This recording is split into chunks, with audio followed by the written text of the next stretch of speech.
Nous continuons dans notre étude et nous allons lire toujours dans Philippiens chapitre 1, verset 1, 21. Nous allons lire au verset 21.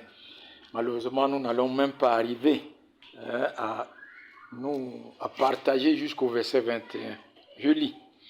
Il dit, « Je veux que vous sachiez, frères, ce qui m'est arrivé, que ce qui m'est arrivé, 12, verset 12 à 21. Je veux que vous sachiez, frères, que ce qui m'est arrivé a plutôt contribué au progrès de l'Évangile.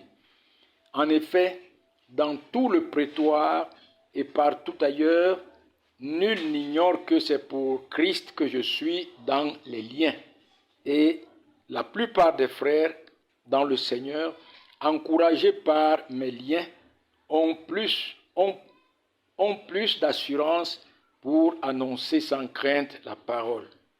Quelques-uns, il est vrai, prêchent Christ par envie et par esprit de dispute, mais d'autres le prêchent avec des dispositions bienveillantes. Ceux-ci agissent par amour, sachant que je suis établi pour la défense de l'Évangile. Tandis que ceux-là, animés d'un esprit de dispute, annoncent Christ dans des intentions qui ne sont pas pures et avec des pensées de me susciter quelque affliction dans mes liens. Qu'importe, de toute manière, que ce soit pour l'apparence, que ce soit sincèrement, Christ n'est pas moins annoncé. Je m'en réjouis et je m'en réjouirai encore. Car je sais que cela tournera à mon salut, grâce à vos prières et à l'assistance de l'Esprit de Jésus-Christ. Selon ma ferme attente et mon espérance, je n'aurai honte de rien, mais seulement, comme toujours, Christ sera glorifié dans mon corps avec une pleine assurance, soit par ma vie, soit par ma mort, car Christ est ma vie et mourir m'est un gain. Amen. Voilà, nous nous arrêtons là. Et dans cette lecture, sinon même jusqu'à la fin, nous pouvons donner comme titre à ce texte, voyez, les encouragements de Paul dans ses souffrances. Nous voyons ici comment Paul est encouragé par son témoignage ici, combien il était encouragé dans ses souffrances. Vous voyez, mes amis, la Bible est claire. Et c'est dans Philippiens même là qu'elle le déclare au verset 29, que Dieu nous a donné la grâce non seulement de croire, mais aussi de souffrir pour Christ. Lisons. Il dit, et cela vient de Dieu. D'abord, revenons au verset 27. Il dit, seulement conduisez-vous d'une manière digne de l'évangile de Christ, afin que, soit que je vienne vous voir, soit que je reste absent, j'entends dire que vous demeurez dans un même esprit, combattant d'une même âme pour la foi de l'évangile, sans vous laisser aucunement effrayer par les adversaires, ce qui pour eux est une preuve de perdition, mais pour vous de salut. Et cela vient de Dieu, car il vous a été fait la grâce par rapport à Christ, non seulement de croire en lui, mais encore de souffrir pour lui, en soutenant le même combat que vous m'avez vu soutenir et que vous apprenez maintenant que je soutiens encore. Voyez, mes amis, Dieu nous a donné la grâce de croire en Christ, de nous réjouir dans le salut et dans l'héritage éternel qui nous est réservé là-haut, mais nous y arriverons, nous y entrerons à travers les souffrances pour notre Seigneur et Sauveur Jésus-Christ. Nous ne pouvons pas y échapper. Si nous sommes à Christ, d'une manière ou d'une autre, nous serons persécutés. Il y a des persécutions directes et violentes, et il y a des persécutions qui sont indirectes et qui sont très subtiles. Oui. Les paroles, les regards, les critiques, toutes ces choses. Oui. Mais autant, n'est-ce pas, le Seigneur nous a sauvés pour sa gloire, autant, n'est-ce pas, nos épreuves et nos souffrances pour son nom participent à sa gloire. Voyez, nous ne souffrons pas pour rien, nous souffrons pour la gloire de Christ. Nous ne souffrons pas comme des voleurs ou comme des adultères, mais nous souffrons comme des hommes justes pour la gloire de Christ. Et cela vient de lui. Nous l'avons lu. Cela vient de lui. Malheureusement, aujourd'hui, lorsque vous écoutez ces prédicateurs, ces prophètes qui sont là dehors, ils vous disent non, la volonté de Dieu n'a jamais été que son fils souffre. Et ils mélangent toutes les souffrances. Ils mélangent toutes les souffrances. Vous voyez, les souffrances causées par le péché et même les souffrances au nom de Christ. Ils vous disent non, la volonté de Dieu n'a jamais été que ses enfants souffrent. Et là, c'est un mensonge du diable. Qui que vous soyez en Christ, où que vous soyez, vous souffrirez pour la gloire de Christ. Et ce qui est une grande source de soutien, d'encouragement et de consolation pour les élus. Et Paul était vraiment encouragé, il était vraiment soutenu, il était vraiment consolé dans ses souffrances. Quelles que soient les atrocités des souffrances des enfants de Dieu, sachant qu'elles participent à sa gloire, ils trouvent le soutien dont ils ont besoin, la consolation et l'encouragement. Et c'est ce que nous voyons ici dans notre texte. Donc nous voyons premièrement que les épreuves, au lieu de briser et de couvrir de mépris celui qui avait sauvé Paul, ont plutôt contribué au progrès de l'Évangile. Les souffrances de Paul devaient en réalité le briser et même couvrir de mépris le Seigneur Jésus-Christ dont il servait. Mais au lieu de cela, nous voyons que ses souffrances, sa prison ont contribué au progrès de l'Évangile. C'est ce que nous lisons dans le verset 12 et 13. Il dit, je veux que vous sachiez, frères, que ce qui m'est arrivé a plutôt contribué au progrès de l'Évangile. En effet, dans tout le prétoire et partout ailleurs, nul n'ignore que c'est pour Christ que je suis dans les liens. Voilà ce que l'apôtre Paul dit. Il était en prison à Rome, mais son témoignage, c'est que cette prison à Rome a contribué à propager, à la propagation de l'évangile et au salut des élus.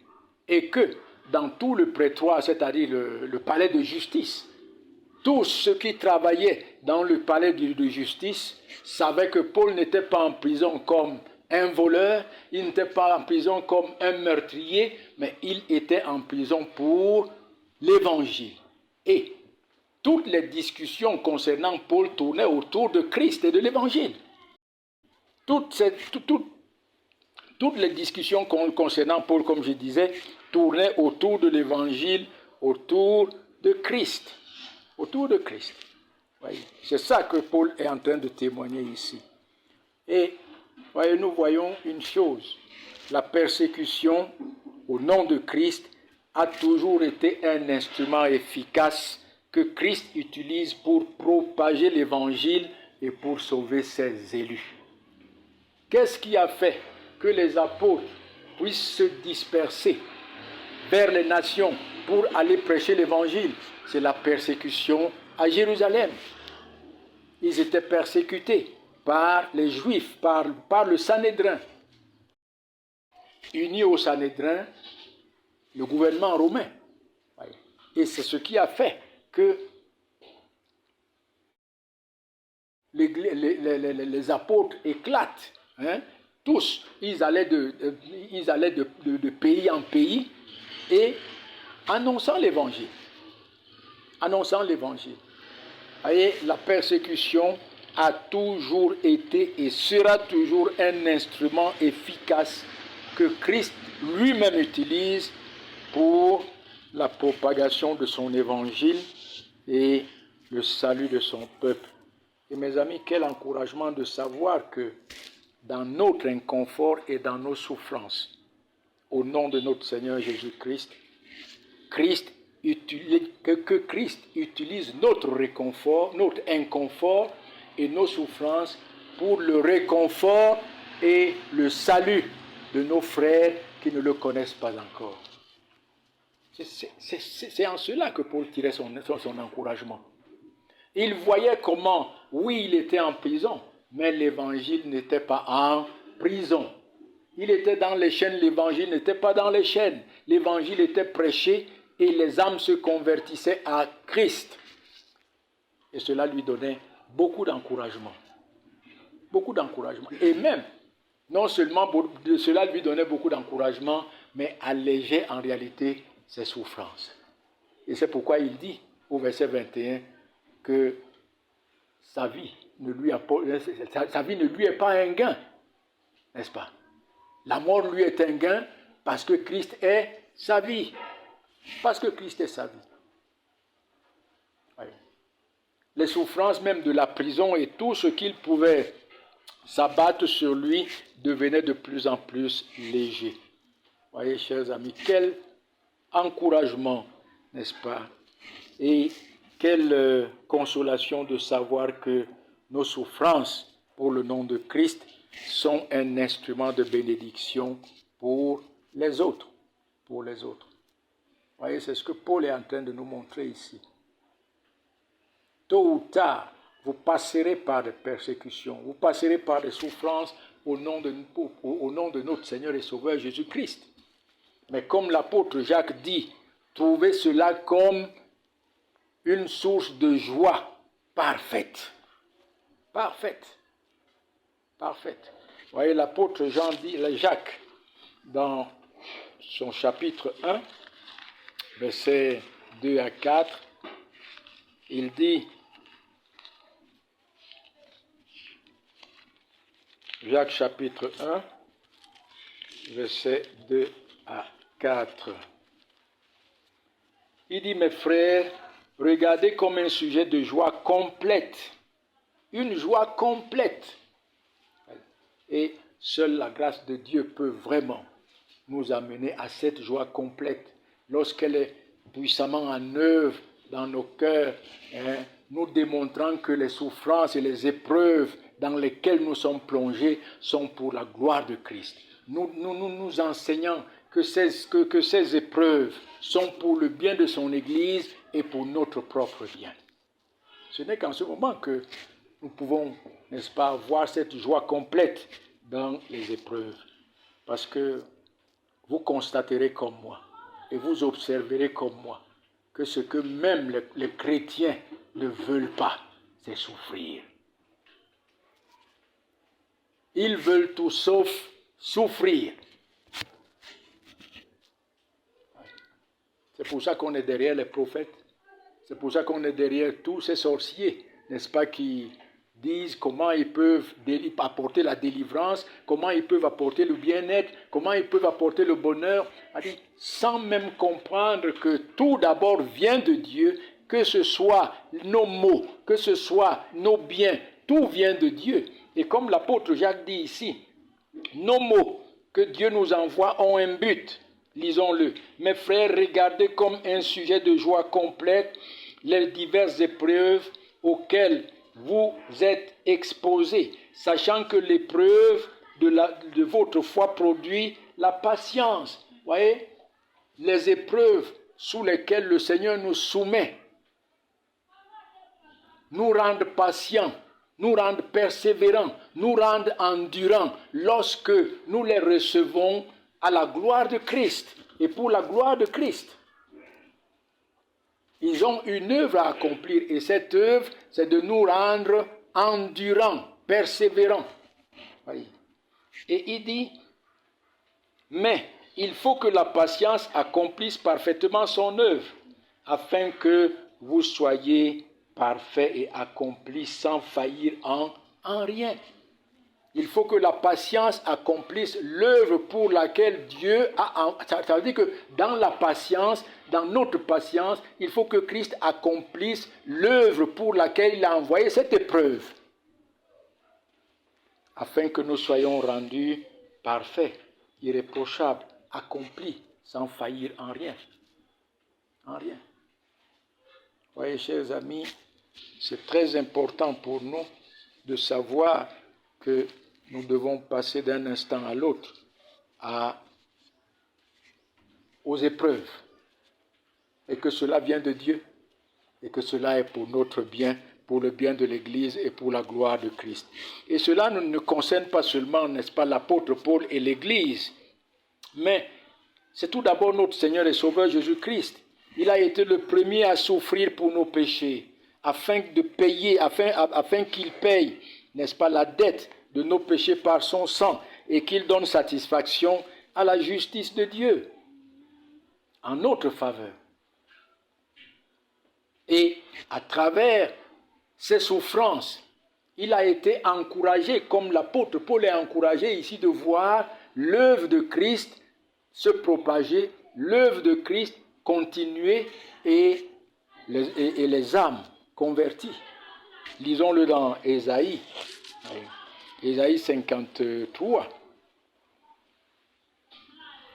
Voyez, de la même manière dont l'apôtre Paul est encouragé ici en voyant l'avancement de la gloire de Christ et le salut de son peuple, de la même manière le Seigneur Jésus-Christ était encouragé dans ses souffrances qui ont glorifié et satisfait son Père et qui ont sauvé parfaitement son peuple par son sang qu'il a coulé sur la croix et qui a accompli la volonté de Dieu. Dans Ésaïe 53, nous lisons au verset 10 et 11. Il est écrit, verset 10 et 11, « Il a plu à l'Éternel de le briser par la souffrance. Après avoir livré sa vie en sacrifice pour le péché, il verra une postérité et prolongera ses jours. » Voyez, après avoir livré sa vie en sacrifice pour notre péché, il a sauvé son peuple élu et lui donne la vie éternelle. Lui donne la vie éternelle. Et l'œuvre de l'Éternel prospérera entre ses mains. Voyez, non seulement Christ a sauvé certainement tous ceux que Dieu lui a donnés par sa mort, mais il les garde par sa puissance, de manière que tous ceux qu'il a rachetés entreront dans la gloire de Dieu. Aucun ne manquera. Aucun ne manquera. Et non pas seulement cela, mais l'œuvre, l'œuvre de l'Éternel prospérera entre ses mains, en sorte que l'Évangile sera propagé dans tout le monde entier, et les élus de Dieu seront tous sauvés, viendront tous à la foi en Jésus-Christ.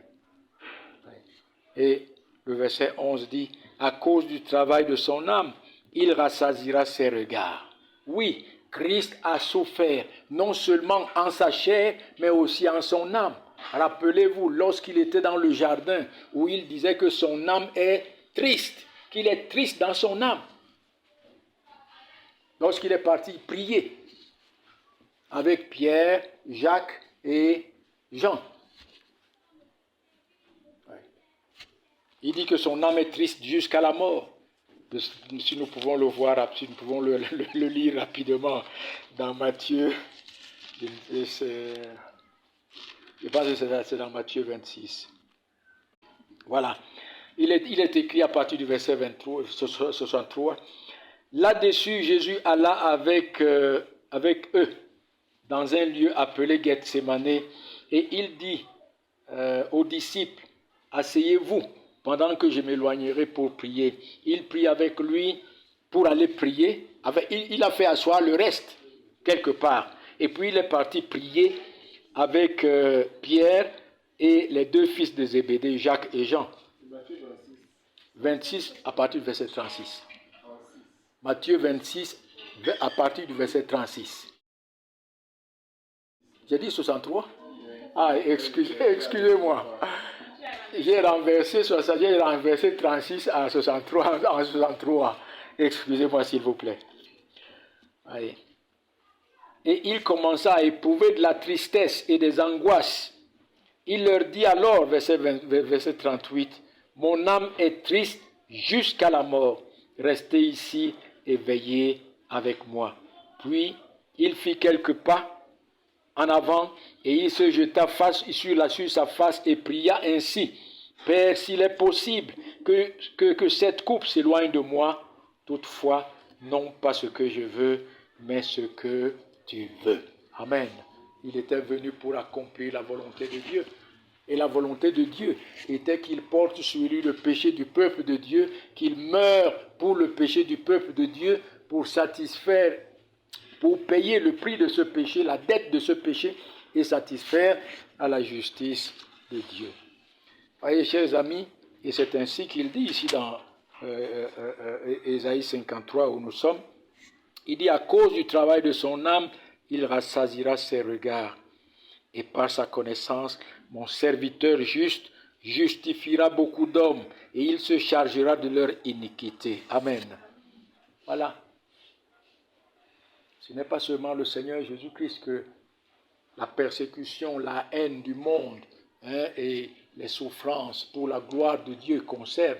Ce n'est pas l'Église, ce n'est pas Paul seul, mais le Seigneur et Sauveur Jésus-Christ. Et c'est lui qui nous montre même, n'est-ce pas, le modèle à suivre. Et nous voyons ici en réalité que les yeux de Paul, nous le verrons plus tard, les yeux de Paul étaient fixés sur le Seigneur Jésus-Christ et les souffrances dont il a souffert pour lui et pour son Église. Et aussi de la consolation que le Seigneur a reçue, de l'encouragement que le Seigneur a reçu en voyant son peuple sauvé et prospérer entre ses mains. Voyez, dans sa prison, l'apôtre Paul était encouragé de voir le Seigneur se servir de lui pour propager l'évangile et pour sauver son peuple. Voyez, mes amis, il n'y a pas une situation dans laquelle le Seigneur puisse nous placer, dans laquelle nous ne puissions annoncer l'évangile. Et c'est ce que nous voyons encore ici. Nous avons dit que nous pouvons être dans les chaînes, mais l'évangile n'est pas dans les chaînes. Il n'y a pas une situation dans laquelle le Seigneur puisse nous placer sans que nous puissions annoncer et qui ne soit pas favorable à annoncer l'évangile. Voici la preuve, l'exemple. Notre maman, sur son lit de maladie, la fois dernière, a reçu du Seigneur la force, le courage, le zèle pour annoncer l'évangile. Et le résultat, voici la petite Sidoine. Voici la petite Sidoine qui est assise pour écouter l'évangile. Il n'y a pas une seule situation dans laquelle le Seigneur puisse nous placer et qui ne soit pas favorable à la prédication, à la proclamation, au témoignage de Christ et de Christ crucifié. Et une deuxième chose que nous voyons ici, dans notre texte, c'est que l'apôtre Paul se réjouissait de voir le Seigneur utiliser ses souffrances et son exemple pour encourager les frères à annoncer la parole de Dieu sans crainte. C'est ce que nous lisons du verset 14 au verset 18. Revenons dans Philippiens, chapitre 1. Revenons dans Philippiens, chapitre 1. Vous voyez, le Seigneur a utilisé ses souffrances pour encourager les frères à annoncer l'évangile. Et non pas ses souffrances, mais aussi, voyez, son exemple, son humilité dans ses souffrances et sa fidélité à Christ. Tout ça, toutes ces choses touchaient le cœur des frères pour qu'ils pour qu'ils se mettent à annoncer l'évangile. Lisons-le dans verset 14 à 18. Il est écrit: « Et la plupart des frères dans le Seigneur, encouragés par mes liens, ont plus d'assurance pour annoncer sans crainte la parole. Quelques-uns, il est vrai, prêchent Christ par envie et par esprit de dispute, mais d'autres le prêchent avec des dispositions bienveillantes. Ceux-ci agissent par amour, sachant que je suis établi pour la défense de l'Évangile, tandis que ceux-là, animés d'un esprit de dispute, annoncent Christ dans les intentions qui ne sont pas pures et avec la pensée de me susciter quelque affliction. Dans mes liens, qu'importe, de toute manière, que ce soit pour l'apparence, que ce soit sincèrement, Christ n'est pas moins annoncé. Je m'en réjouis et je m'en réjouirai encore. » Malheureusement, nous voyons quelque chose de fâcheux ici. Voyez, il y a deux groupes qui se mettent à annoncer l'évangile. Il y en a qui veulent annoncer l'évangile, mais sur la base de motifs impurs, et d'autres sur la base, n'est-ce pas, de l'amour pour Christ et de l'amour pour son serviteur Paul. Voyez, mes amis, qu'est-ce que nous voyons?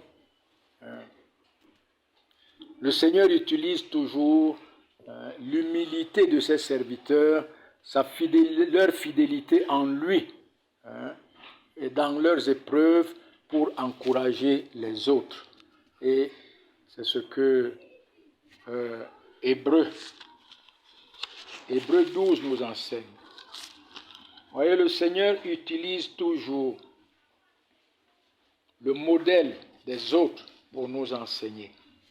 Dans Hébreux chapitre 12, ici l'apôtre Paul parle des épreuves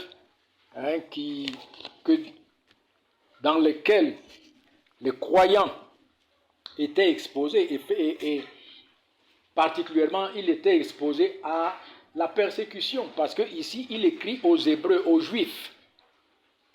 Et autant les uns et les autres étaient appelés par Christ et étaient convertis en Christ, pourtant ils subissaient la persécution, la méchanceté et la haine de leurs frères qui étaient encore attachés au judaïsme. Et c'est pourquoi l'apôtre Paul leur dit ici, à partir du verset 1, Hébreux 12, il dit: « Nous donc aussi, puisque nous sommes environnés d'une si grande nuée de témoins, rejetons tout fardeau et le péché qui nous enveloppe si facilement, et courons avec persévérance dans la carrière qui nous est ouverte, ayant les regards sur Jésus qui suscite la foi et l'amène à la perfection. En échange de la joie qui lui était réservée, il a souffert la croix, méprisé l'ignominie et s'est assis à la droite du trône de Dieu. Considérez en effet celui qui a supporté contre sa personne une telle opposition de la part des pécheurs, afin que vous ne vous lassiez point l'âme découragée. » Amen. Voilà. L'apôtre Paul avait les yeux fixés sur Christ. Il regardait à ce modèle, il regardait à son Seigneur, il regardait à son Dieu. Comment son Dieu a souffert pour le sauver et pour sauver son Église. Et nous sommes, nous aussi, appelés, mes amis, à fixer nos regards sur Christ. Lui qui donne la foi et qui l'amène à la perfection, afin que les yeux fixés sur ses souffrances, les yeux fixés sur sa persévérance, les yeux fixés sur son humilité, sur sa fidélité à glorifier son Père, que nous ne nous lassions point. Et c'est ça qu'il dit. Nous donc aussi, puisque nous sommes environnés d'une grande nuée de témoins. Quels sont ces témoins? Ce n'est pas des hommes qui nous regardent et qui nous épient pour voir ce que nous faisons. Non, mais ces témoins, c'est les hommes de foi qu'il a cités dans le chapitre 11. Ces hommes de foi dont il cite dans le chapitre 11. Comment est-ce que ces hommes ont-ils marché dans la foi? Comment est-ce que ces hommes ont souffert dans la foi? Comment est-ce que ces hommes ont aimé Christ dans la foi, dans leurs épreuves? Comment est-ce que ces hommes ont marché dans leurs épreuves? Comment est-ce qu'ils ont souffert pour Christ dans leurs épreuves? Comment ils ont aimé Christ dans leurs épreuves? Comment ils sont restés fidèles à Christ dans leurs épreuves? Et c'est eux. Il nous dit, regardez en arrière. Regardez ces témoins de la foi. Parce que lorsqu'il parle de témoins, ce n'est pas des hommes qui vont témoigner pour nous, soit témoigner en bien ou en mal pour nous, mais les témoins de la foi en Jésus-Christ. Il dit, rejetons donc tout fardeau, que nos épreuves ne soient pas un fardeau dont nous portons. Ce qui en réalité nous conduit à pécher facilement devant Dieu. Parce que lorsque nos épreuves deviennent un fardeau et que nous ne voyons pas dans nos épreuves la gloire de Christ et le salut de son Église et notre propre bien-être, notre propre bien spirituel et éternel, ces épreuves deviennent un fardeau et nous conduisent facilement à pécher. À pécher. Il dit, et courons avec persévérance dans la carrière qui nous est ouverte, ayant les regards sur Jésus qui suscite la foi et l'amène à la perfection. Oui, la foi que nous avons reçue ne vient pas de nous, c'est Jésus qui nous l'a donnée. Et c'est Jésus encore, notre Seigneur et Sauveur Jésus-Christ, qui tient notre foi dans sa main, qui la fortifie, qui la nourrit, qui la préserve, qui la protège, jusqu'à ce que nous entrions dans sa gloire. Et c'est pourquoi nous sommes assurés que tous ceux que Christ a sauvés persévéreront jusqu'à la fin. Je connais mes brebis, je leur donne la vie éternelle et ils ne périront jamais. Pourquoi ne périront-ils point? Parce que nul ne peut les ravir de ma main. C'est lui qui entretient notre foi jusqu'à la fin. Jusqu'à la fin. Et nos yeux doivent donc être portés sur lui et non pas sur nous-mêmes. Vous voyez, le plus souvent, nous pensons que quand la Bible dit « celui qui vaincra », c'est celui qui vaincra qui sera sauvé. Ou bien c'est celui qui vaincra qui recevra la couronne d'or. Nous pensons que cela dépend de nous-mêmes. Cela ne dépend pas de nous-mêmes, mais de Christ. Alors nos yeux doivent être fixés sur lui qui nous a donné la foi et qui entretient cette foi, nourrit cette foi, la soutient et la fortifie à toute épreuve. Et lui qui, en échange de la joie qui lui était réservée, quelle joie? La gloire de son Père. Il est venu pour accomplir la volonté de son Père. Il dit, je suis venu non pour faire ma volonté, mais la volonté de celui qui m'a envoyé. Or, la volonté de celui qui m'a envoyé, c'est que je ne perde aucun de ceux qu'il m'a donnés, mais que je les ressuscite au dernier jour. Il est venu donc pour glorifier son Père. Et c'est ce qui faisait sa joie. Et non seulement pour glorifier son Père, mais pour sauver son peuple, ses élus. Voici ce qui faisait sa joie dans ses souffrances. Et c'est pourquoi il dit, il a souffert la croix, méprisé l'ignominie et s'est assis à la droite du trône de Dieu. Oui, il est mort sur la croix pour nos péchés. Il a été enseveli, il est ressuscité et il est assis à la droite de la majesté divine où il règne. Et il intercède pour ses élus. Il dit, considérez en effet celui qui a supporté contre sa personne une telle opposition de la part des pécheurs, afin que vous ne vous lassiez point l'âme découragée. Oui, considérez, fixez vos yeux sur le Seigneur Jésus-Christ. Lui qui saint, sans péché et sans tache, a souffert pour les coupables, a subi la haine des hommes, alors qu'il les aimait, a subi la haine des hommes alors qu'il est venu les sauver. Et regardez à lui. Et ne vous lassez point, ne vous découragez point, comme lui-même ne s'est point découragé. Amen. Voilà. Et Dieu utilise donc toujours, n'est-ce pas, les souffrances de ses serviteurs pour encourager les autres. Malheureusement, ce que nous voyons ici, premièrement, nous voyons que certains frères annonçaient l'évangile avec de mauvaises intentions. Et c'est bien cité, par envie, par jalousie envers Paul. Par jalousie envers Paul. Lui que Christ a établi comme ministre des païens. Vous voyez, ces hommes étaient en train de contester le ministère de Christ, comme de Paul, comme si ce n'était pas Dieu qui l'a établi. Et pour eux maintenant, où Paul était donc en prison, alors c'était pour eux l'occasion, n'est-ce pas, de prendre sa place et, n'est-ce pas, comme peut-être qu'ils pensaient que c'est une place qui donne les honneurs, c'est une place qui donne les gloires, sans savoir que c'est une place qui appelle à la souffrance. Vous voyez, pour eux, donc, c'était l'occasion maintenant, puisque Paul était en prison, de prendre sa place. Mais malheureusement, mes amis, nous voyons véritablement cela avec beaucoup de peine. Vous voyez que c'est des choses qui ne devraient pas se passer dans l'Église de Christ. Mais tant que nous sommes encore attachés à cette chair pécheresse, nous pouvons tout faire de pire. Nous pouvons tout faire d'abominable. La seule chose qui nous préserve, c'est la grâce de Dieu en Jésus-Christ.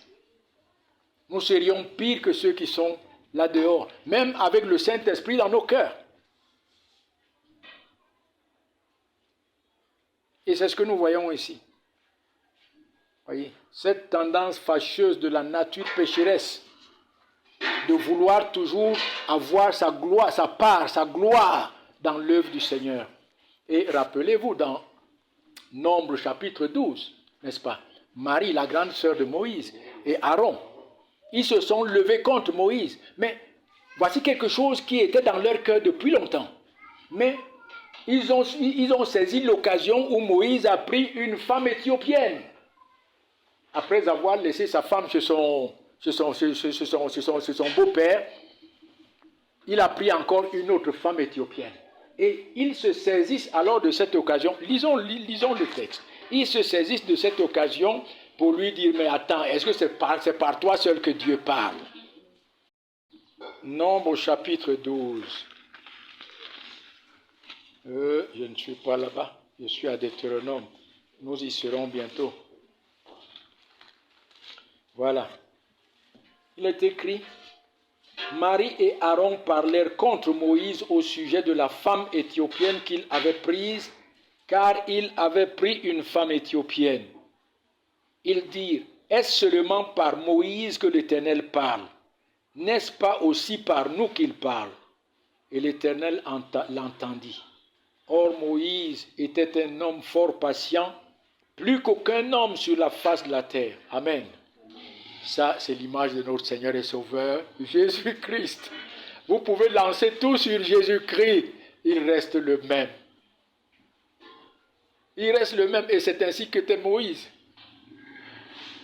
L'homme le plus patient qu'aucun homme sur la face de la terre. Soudain, l'Éternel dit à Moïse et à Aaron et à Marie, allez vous trois dans la tente d'assignation. Et ils y allèrent tous les trois.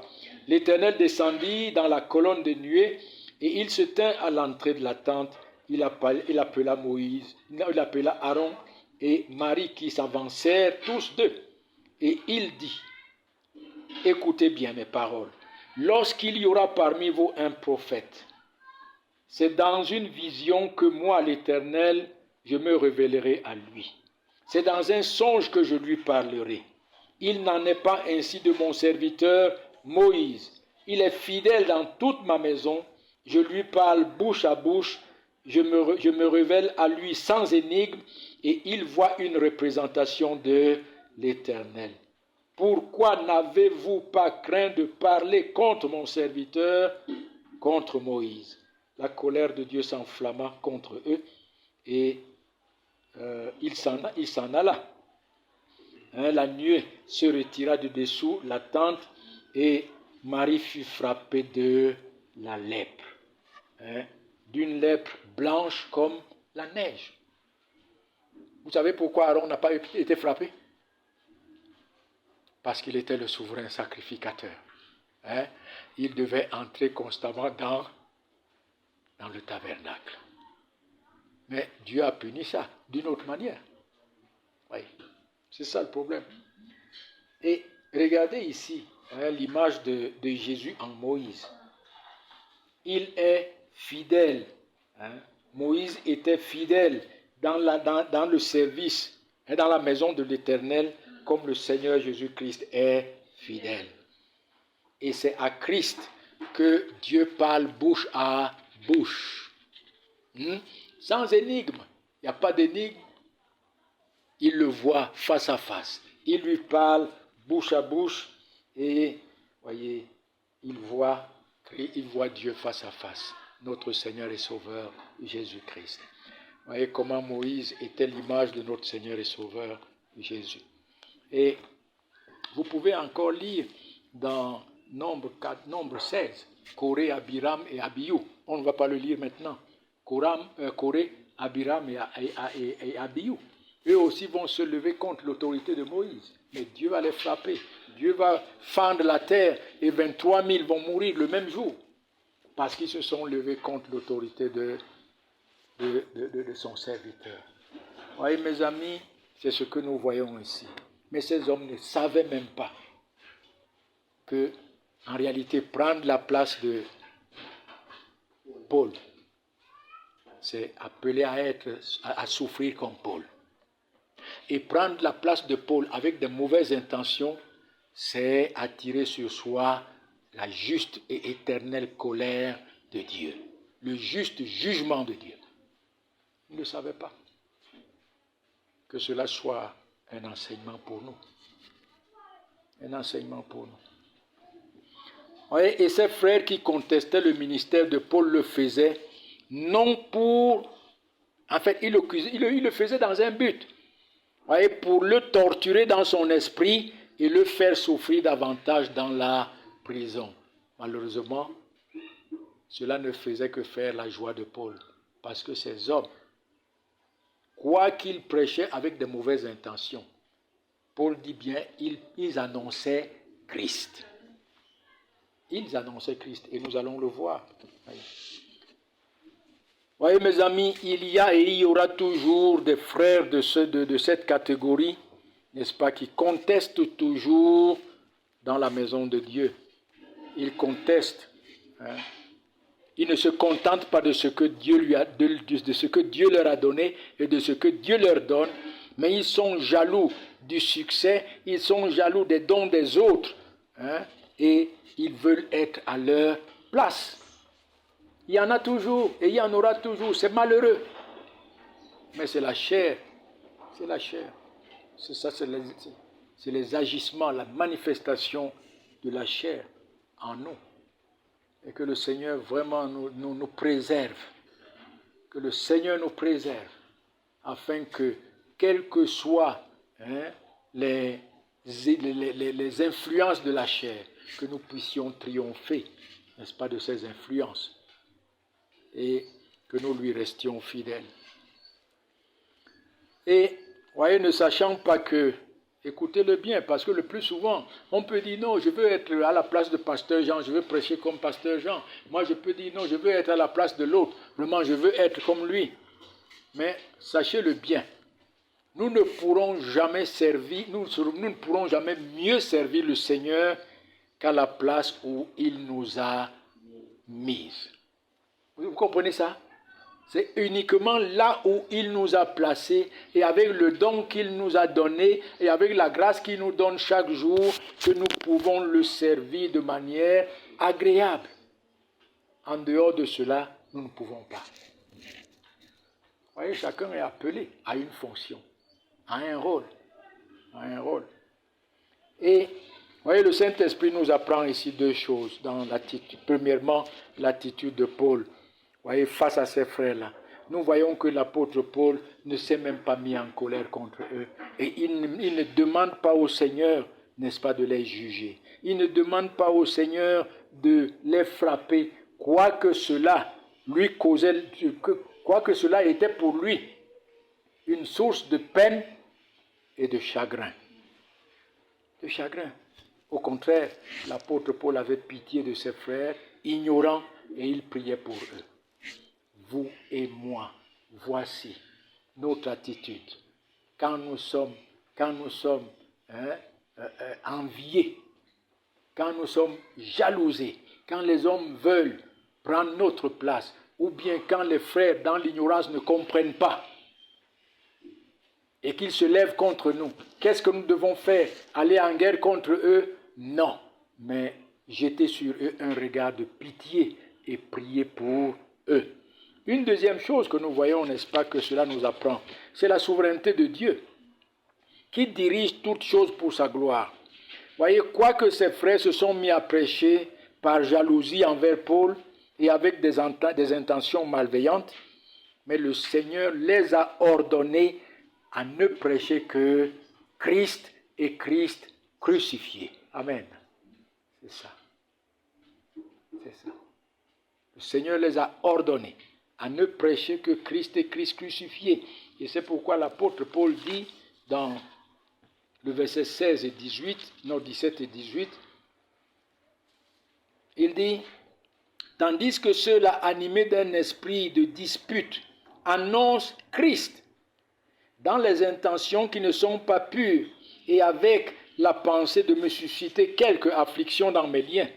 Et il dit, verset 18, que même qu'importe, de toute manière, que ce soit pour l'apparence, que ce soit de manière sincère, Christ n'est pas moins annoncé.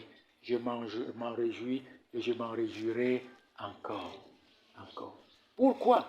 Parce que Paul voyait comment Dieu utilisait souverainement ses hommes.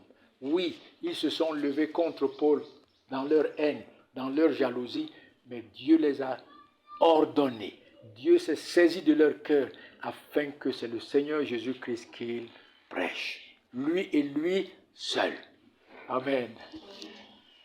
N'est-ce pas ce que Proverbe 16 nous enseigne?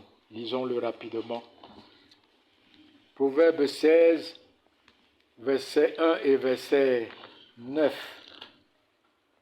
Il dit, les projets que forme l'homme dépendent de l'homme, mais la réponse que donne la bouche vient de l'Éternel.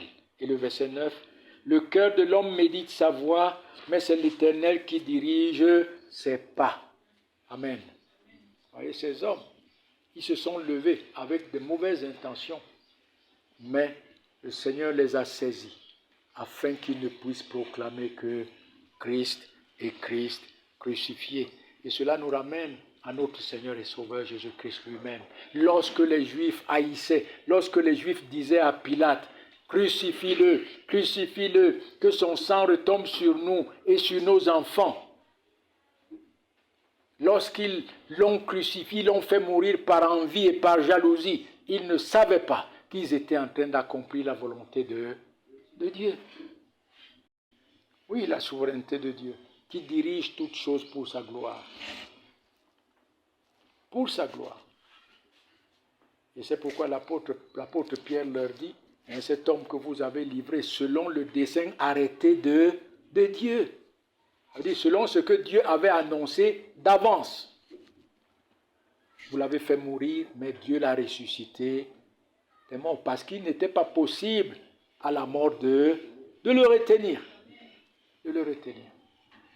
Vous voyez, mes amis, c'est ça des leçons que nous apprenons que le Saint-Esprit nous apprend là. Et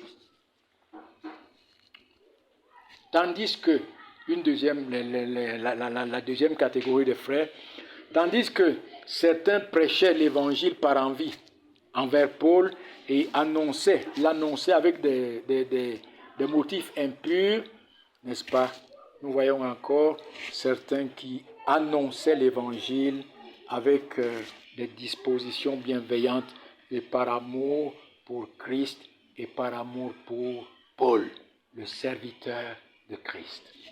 Amen. Qu'est-ce que nous apprenons là? Sans beaucoup de commentaires. Écoutez-le, chers frères.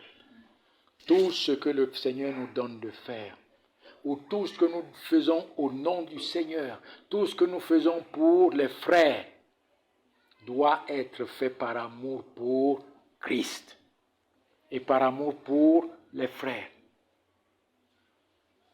L'amour doit être le motif de toute action que nous posons devant Dieu. L'amour pour Christ doit être le motif de toute action que nous posons devant Dieu. Et l'apôtre Paul est clair là-dessus. Dans 1 Corinthiens 16, 22 et dans Éphésiens 6, 24, il insiste que celui qui n'aime pas le Seigneur soit anathème. Ça veut dire maudit. Et il dit, celui qui n'aime pas le Seigneur d'un amour inaltérable, un amour qui ne change pas.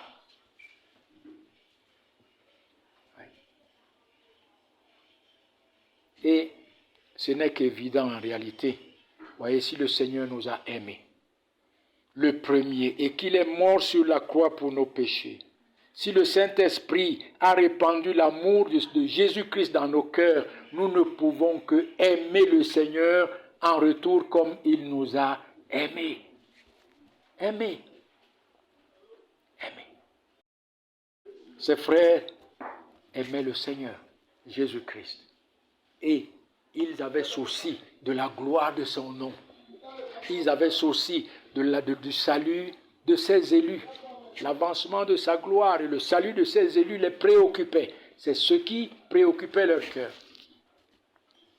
Et ils aimaient Paul lui-même, ce serviteur de Dieu par qui Christ les a sauvés. Ce serviteur de Dieu dont il bénissait le ministère. Il reconnaissait que son ministère lui a été donné par Dieu. Il n'était pas en train d'usurper ce ministère. C'est Dieu qui le lui a donné. Nous revenons dans notre texte, voyez, où il dit, verset 16, il dit, ceux-ci agissent par amour, sachant que je suis établi pour la défense de l'évangile, sachant que c'est Dieu qui m'a établi pour la défense de l'évangile. Et quel était donc leur désir? Leur désir était que, leur désir et leur souci était que le ministère de Paul continue. Vous voyez, la continuité du ministère de Paul. Ils voulaient que le ministère de Paul demeure.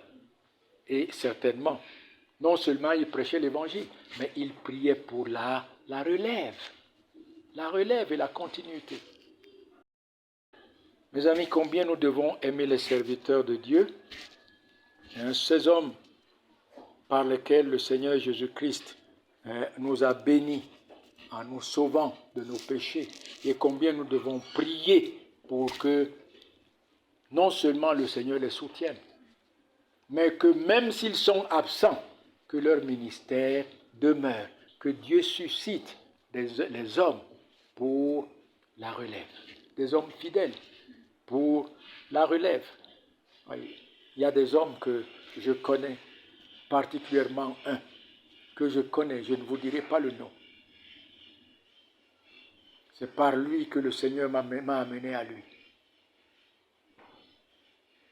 Et la place de cet homme dans mon cœur est si grande, est si grande. Je bénis Dieu chaque jour pour cet homme et pour ce ministère béni que Dieu lui a donné.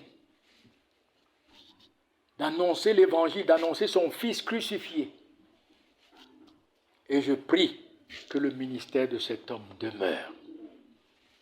Et que même si demain il plaisait au Père de le rappeler, que le Père suscite une relève. Nous devons prier, nous devons aimer ces hommes et prier pour eux.